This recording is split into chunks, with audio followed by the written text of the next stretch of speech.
হ্যাঁ এখন নতুন না এই জন্য হয়েছে এই ফেলাক মানে এই বব কাটার লাগে কোনো আনে না বব কাটার লাগে। আসসালামু আলাইকুম। তো আজকে আসলে আমি যেখানে কাজ করি হয়তো বা দেখতেই পারতেছেন, তো সৌদি আরবে এটা কিন্তু আসলে মরুভূমির ভিতরে স্থানটা, এখানে গাছ রোপণ করতেছে।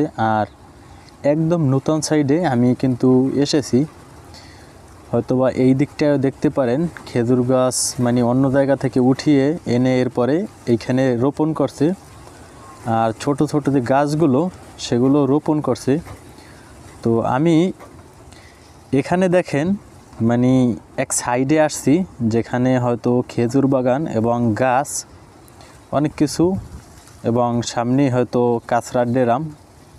যাই হোক, তো আসলে আমি যেখানে কাজ পেয়েছি আপনাদের হয়তো দোয়া আছে বিদয়ী এবং মায়ের দোয়া আছে, এই জন্য হয়তো বা আজকে আমি কাজে আসলাম।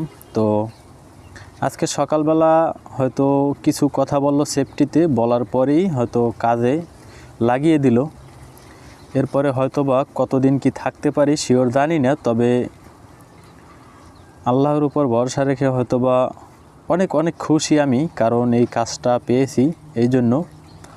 আর আমি এবং আমার সাথে আরও আছে 59 জন, তো টোটাল আমাকে সহ টোটাল 60 জন। তো এই 60 জনের ভিতরে আজকে হয়তো বা 2 জন রিলিজ করছে। আর এই জন্য রিলিজ করছে যে তারা মেশনে ঢুকছে কিন্তু কাজ পারে না, সরি মেশন না, প্লাম্বারে ঢুকছিল কিন্তু কাজ পারে না। আর দেখেন এই যে আল তামিমি কন্ট্রাক্টিং কোম্পানির নাম, তো ক্যারেনে লেখা, হয়তো বা এইমাত্র দেখতে পারছেন। আমি চলে আসলাম হাঁটতে হাঁটতে মানে আরও এক কানায়, মানে কানায় বলতে এক সাইটে। তো এখানেও হয়তো ছোট ছোট কিছু ঘর আছে, এর ভিতরে অনেক মাল সামান আছে, এগুলো হয়তো অন্য জায়গায় নিবে। আর এই হয়তো ভালো করে দেখতে পারেন যে আল তামিমি কন্ট্রাক্টিং, তো এই হচ্ছে ববক্যাট এর উপরে লেখা। তো এই যে ববক্যাট এর সাথে কিন্তু আমি থাকি। আর আমার যে কাজ হয়তোবা আমি বলি নাই, আর হয়তো কোনো কাজই কি অবহেলা করা উচিত না। আমি কাজ পেয়েছি ফ্ল্যাগম্যানে, কারণ আমি ফ্ল্যাগম্যানে আসলে আসতে চাইনি, তারপরও হয়তো আমাকে মানে আমার এক ফ্রেন্ড ছিল, ও পাঠিয়েছে যে যা তুই তো ইংরেজি মোটামুটি বুঝো। আর এখানে বলছিল যে কেটে মানে কে কে ইংরেজি পারো মোটামুটি ভালো, তো শেষে 10 জন আসো। তো 10 জনের ভিতরে আমিও ছিলাম এবং অন্য 8-9 জন ছিল, তারা ওই রকম ইংরেজি পারে না, কিন্তু তারপরও তারা আসছে। যাই হোক, আমি মোটামুটি জানি, মানে ওই রকম বেশি একটা না এক্সপার্ট। যদি ভালো ইংরেজি পারতাম তাহলে তো আর বিদেশ করা লাগতো না, হয়তো ভালো একটা কিছু করতে পারতাম। যাই হোক, তো মোটামুটি কিছু কিছু জানি। এরপরে হয়তো বা এই যে ববক্যাট এর সাথে মানে ফ্ল্যাগম্যানিতে আমি আসছি। তো আমার কাজ হচ্ছে হয়তো 2টো ফ্ল্যাগ আছে, এই ফ্ল্যাগ দুটো দিয়ে, একটা লাল এবং একটা সবুজ, এই যে। তো এই ফ্ল্যাগ দুটো দিয়ে আমি হয়তো সিগন্যাল দিই, গাড়ি হয়তো পিছনে যখন যায় বা সামনে আসে। যাই হোক, হয়তো বা বুঝতেই পারছেন কি কাজ। আর এই হচ্ছে এনার বাড়ি হচ্ছে বাগেরহাট শরণখোলায়, উনি হচ্ছে এখানে হয়তো কাজকর্ম করে। আর ওনার কাজ হচ্ছে মানে খুবই বেশি কষ্টের না। এই যে তাবুকগুলো মানে এগুলোকে বলা হয় তাবুক, এইগুলো হয়তো লোড দিয়ে দেয়, এরপরে অন্য জায়গায় হয়তো নিয়ে যাই, নিয়ে রাখি। তো আমার কাজ হচ্ছে এর সাথে সাথে শুধু হাঁটা এবং সিগন্যাল দেওয়া, কোথা থেকে গাড়ি আসলো, কোথায় গাড়ি যাবে বা কতটুকু, মানে এইসব। যাই হোক, এগুলো সব কিছুই আসলে বুঝেন। তো সৌদি আরবে হয়তো এই কোম্পানি সম্বন্ধে আমি এখন পর্যন্ত সম্পূর্ণ কিছু জানি না, তবে নূতন আজকে ঢুকলাম এবং সব কিছু জানবো, শুনবো, এরপরে হয়তো বা আপনাদেরকে বলতে পারবো যে আসলে হ্যাঁ ভাই কোম্পানিতে আসতে পারেন, কোনো সমস্যা নাই বা খুব ভালো। তো এই হচ্ছে সেই ববক্যাট, এর সাথে আমি হাঁটি। যাই হোক, তো এর সাথে সাথে শুধু হাঁটা লাগে, আমার কাজ হচ্ছে এই একটাই, আর সিগন্যাল দেওয়া। তো এসব কাজ হয়তো বুঝেন আপনারা।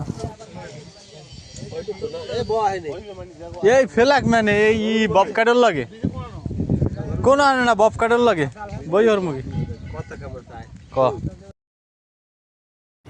তো আসলে এখন সময় 12টা।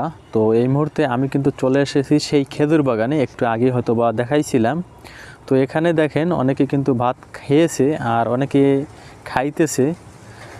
আর আমাদের ক্যান্টিন নাই, মানে একদম নূতন সাইট, সর্বপ্রথম আমরাই আসলে ঢুকছি এবং আরও অন্য কোম্পানির কিছু লোক ছিল, তারাও হয়তো এখন আছে এবং কিছু লোক রিলিজ করছে, জানি না হয়তো বা আমাদের কপালে কি আছে। আর এখন দেখতেই পারতেছেন হয়তো কোন জায়গায় বসে এরপরে খাইতেছে। তো এই হচ্ছে আসলে স্বাদের সৌদি আরব এবং বিদেশ প্রবাস জীবন। তো এখানে হয়তো এরকমের আরও কতদিন খাওয়া লাগে জানি না, তবে যতদিনে ক্যান্টিন না হয় খাবার ক্যান্টিন ততদিনে এরকমের চালাতে হবে, কারণ আমাদের তো এছাড়া আর উপায় নাই। তো এই দিকে বসে আমাদের হয়তো খানা দানা কমপ্লিট করি এবং এরপরে হয়তো বেরিয়ে যাই বাইরের দিকে, মানে আমাদের কাজে।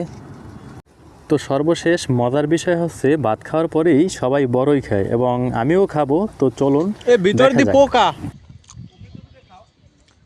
অনেক পোক, প্রত্যেকটার ভিতরে পোক। কি সুন্দর বড়ই বাগান, উঠি কি বড়ই খেয়ে দেওয়া আসেন।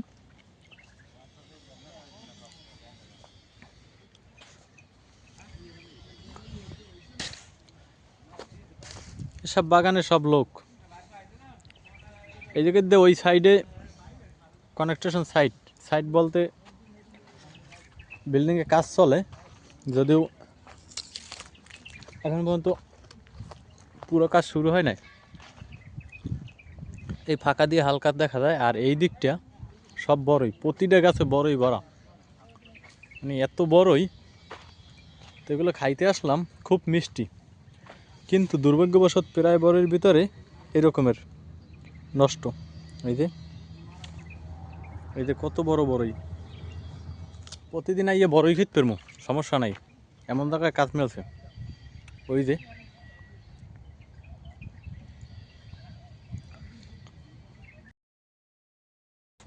জানি না বড়ই বাগানের মালিক দেখলে লড়ায় নাকি আল্লাহ জানে, তবে খাইতে তো আছি। তো ভিডিওটি ভালো লাগলে কিন্তু অবশ্যই একটি লাইক করবেন এবং সৌদি আরবে এই ধরনের ভিডিও পেতে চ্যানেলটি সাবস্ক্রাইব করে সাথেই থাকবেন পরবর্তী কোনো ভিডিও পাওয়ার জন্য। ধন্যবাদ, ভালো থাকুন, সুস্থ থাকুন, আল্লাহ।